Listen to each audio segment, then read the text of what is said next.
Amigos, gracias por acompañarnos y es momento de hablar acerca de la reforma tributaria. ¿Usted sabe lo que significa eso? ¿Sabe por qué se da? ¿Sabe quién lo está? Hay una nueva reforma que se dio a conocer a partir de este lunes en la Asamblea Nacional. ¿Quiénes la dieron a conocer? ¿Por qué se está haciendo en este contexto? El licenciado Luis Núñez está conmigo, a quien le doy también la bienvenida. Licenciado, ¿qué tal? ¿Cómo está? Feliz mañana. Gracias por tenerlo por acá.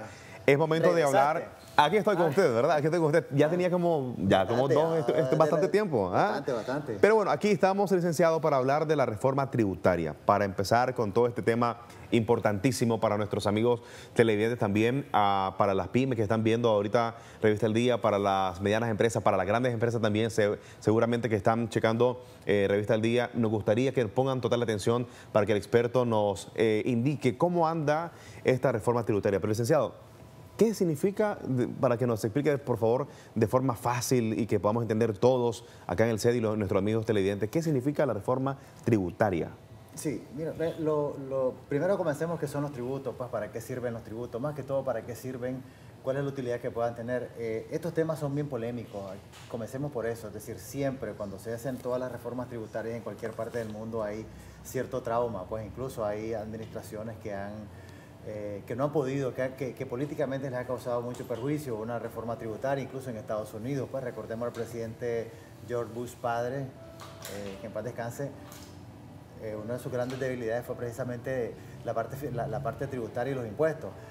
Pero en este caso los impuestos, recordemos que son aquellos que sirven para financiar las actividades que hace el Estado, por ejemplo, construcción de carreteras, hospitales, educación, etcétera, que permite el acceso a estos servicios no solamente al gran capital, sino a toda la población. De ahí sale para eso. La reforma de estos tributos es cuando hay un aumento o una disminución de los impuestos. En determinado momento, para que hablemos no solamente de la parte cuando sube, en un momento se discutió pues la posibilidad de bajar el IVA, por ejemplo, del 15 al 10, pero eso no depende ya de una decisión política, sino que va a depender de las condiciones de la economía. Es la economía la que va a determinar si se suben o se mueven los impuestos o se bajan. Licenciado, también fíjese que me llama la atención que estaban mencionando en esta nueva reforma de ley que le van a incrementar a las bebidas alcohólicas, las bebidas que traen azúcares también y sí, a los cigarrillos. ¿Por qué tocan tan específicos estos puntos? Sí, mira, el tema de la parte fiscal, de la industria, eso es la llamada industria fiscal. Esta siempre es la que está, digamos, proclive a que a veces se le está subiendo y de ahí se están obteniendo recursos. Porque es una industria, digamos, el licor, los cigarros, es una industria en la que si le subís el impuesto, le subís el precio, la gente lo consume, lo que en economía se llama una demanda inelástica. Sube el precio, pero el consumo se mantiene en cierta forma igual, ¿verdad? No se mueve. No es como otros productos. Sube el precio, dejas de consumirlo, ¿verdad? Que es más elástico. Entonces, en este caso, la industria fiscal siempre ha sido, generalmente algunas reformas han sido a partir de lo que se llama la industria fiscal. Y este producto se mueve mucho, esos 3 puntos que tocaron ellos. Son cantidades, sí, o sea, es un consumo constante. La sociedad puede haber una disminución del consumo, pero yo estoy seguro, no tengo los datos de consumo de licor, pero sí tengo entendido que se mantiene bastante constante y no ha bajado.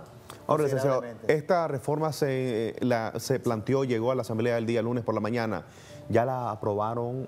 ¿Usted cree, bueno, y si no la han aprobado, usted cree que la van a aprobar lo más pronto posible? Sí, mira, ayer estaba escuchando que ya los diputados ya comenzaron las consultas. Yo tengo un criterio muy personal con respecto a esto. Estos son temas muy técnicos y además bastante políticos.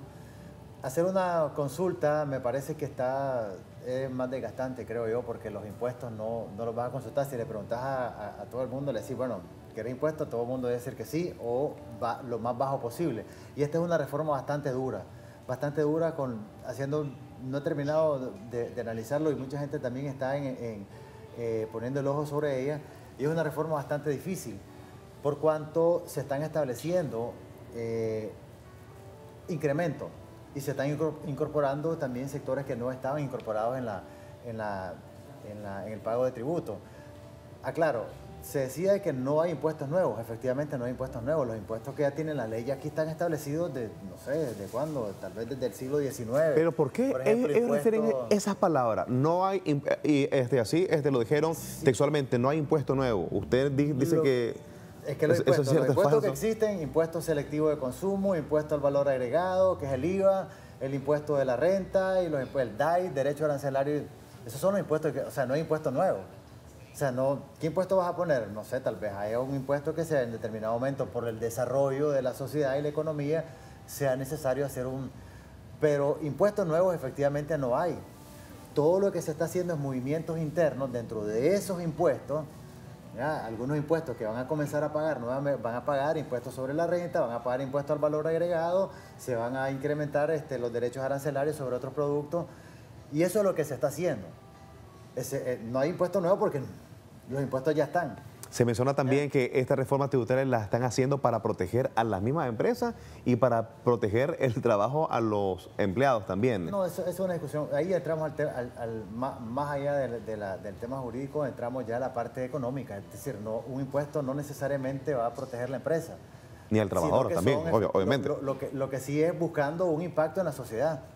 Por ejemplo, aquí mucho se habla de que dicen, bueno, vamos a poner un impuesto y la empresa lo va a tirar al consumidor. Eso, ojo, no es así. No necesariamente así. En términos de lógica económica, eso no funciona de esa manera. Es decir, si yo le subo a un producto que yo sé que después me lo van a dejar de comprar, yo voy a perder. A veces la empresa tiene que absorber, como pasa con la industria fiscal. No necesariamente la industria fiscal pasa directamente. A veces pasan una o dos reformas para que haya un incremento en el precio, o hay otros factores que tienen que ver en el incremento del precio, que ya son costos de producción. La estructura productiva, la estructura de producción es la que va a determinar si yo le subo o no le subo. Es una serie de factores. Tiene que ver con la mano de obra, tiene que ver con costos de materias primas, o sea, una serie de aspectos que hay que tomar en cuenta para subir. Ahora, si todo está bonito, licenciado Luis Núñez, si usted que es economista, si todo está bien, si el Estado quiere hacer esto para proteger la empresa, los trabajos, para recaudar también todos los tributos, ¿por qué el Fondo Monetario Internacional quiere venir a revisar la economía de nuestro país? ¿Sí todo está bien? Sí, lo que pasa es que aquí hay una serie de factores que están influyendo. Por ejemplo, recordemos que el presupuesto de la República se financia en principio con los impuestos que se recaudan. Sí. Además de eso, esto queda un déficit. Esto genera un déficit X, que lo lógico es entre 1.5 y 2% de déficit que hay que cubrir. ¿Ya? Y eso se cubre con cooperación internacional. El problema es que cuando ese déficit se comienza a ser grande, que es lo que preveo, lo que me parece que puede pasar, porque hay una caída en las recaudaciones, entonces el Fondo Monetario dice, miren, espérense, hagamos los ajustes necesarios. El gobierno hace los ajustes para que ese déficit comenzara a reducirlo. Es decir, esto es como el presupuesto familiar, lo que ganamos versus lo que gastamos. O sea, estamos gastando más, pero hay un nivel de gasto que es aceptable. Pero cuando el gasto comienza a ensancharse, ya nos empezamos a endeudar más de la cuenta, cuando ya comenzamos a hacer gastos que no son necesarios o que son gastos que tal vez no los tenemos cubiertos, entonces se nos va haciendo más grande esa brecha. Y esa es una de las lógicas, por eso el Fondo Monetario siempre está, en todos los países está diciendo, miren, son indicadores básicos que el Fondo Monetario toma muy en cuenta, como la inflación, por ejemplo. ¿Verdad? Entonces dice, ese déficit, que es el caso de la reforma tributaria, entonces hay que cubrirlo, no hay que permitir que vaya más allá. Ahora, licenciado, también parte de la reforma tributaria que se inició el lunes por la mañana en la Asamblea, que lo están planeando todavía, se menciona también incrementar el 1%, el 2% y el 3%, pero no para las 135.000 empresas, sino que el 1 y el 2% van para las pequeñas y medianas empresas. Y el 3% se dice también que se le va a aplicar a los grandes contribuyentes, que son las empresas grandes que tienen para pagar. Así lo mencionan ellos. Es que básicamente va para eso. El 3 es más que todo aplicarle el 3%. Porque el 1 o el 2% de las pymes generalmente son pequeñas, son un universo muy pequeño, los que están, digamos, en este rango, porque se habla de rangos de menos de 50, más de 50 o 100, algo así, se está haciendo el rango para las empresas. Licenciado, disculpe, vamos a recibir una llamada telefónica para no dejar pasar esta llamada telefónica y luego seguimos con el comentario. Buenos días a la persona que esté en línea, ¿qué tal? Hola. Sí, hola, buenos días. Buenos días. ¿Cuál es su nombre? ¿De dónde nos habla? Acá de Managua. Sí, adelante, por favor, con su comentario, su consulta. Sí, mi consulta y mi comentario es el siguiente. Si se supone que le van a subir más alto a lo que, digamos, el vicio, los licores y los cigarros, que gracias a Dios no tengo ese vicio, yo siento que cueste miles, la gente no va a dejar de comprarlo. Lo que a mí me preocupa es los productos, la canasta básica en sí, los enlatados, ¿qué pasa con lo que viene de otra parte? Toallas sanitarias, leche, ¿qué va a suceder con esto? Si va a haber un alza con esto. Lo que son espaguetis. Buenos días y muchas gracias. Muchas gracias por su comentario. Es muy importante esa pregunta porque, mira, aquí tengo la justificación del gobierno, un documento que ellos dieron a conocer, ¿verdad? Donde dicen la lógica. Y una de ellas es precisamente lo que mencionaba la señora que acaba de llamar. Y dice, gravar con IVA algunos productos industrializados. Y dice, y lo leo pues para, no es comentario mío, ¿verdad? Textualmente. Rapidito. Se determinó la necesidad de grabar con el IVA algunos productos de consumo que pasan por proceso industrial. Proceso industrial, ahí vamos, hay un gran problema. Estamos desincentivando a la industria, al procesamiento, al valor agregado.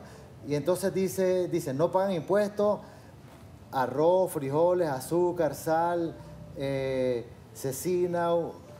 Es decir, estamos volviendo a una economía de materia prima. Es decir, ok, y está bien, porque es el consumo básico, pero lo que ella mencionaba, una serie de productos industrializados, los estamos grabando, les estás poniendo un impuesto.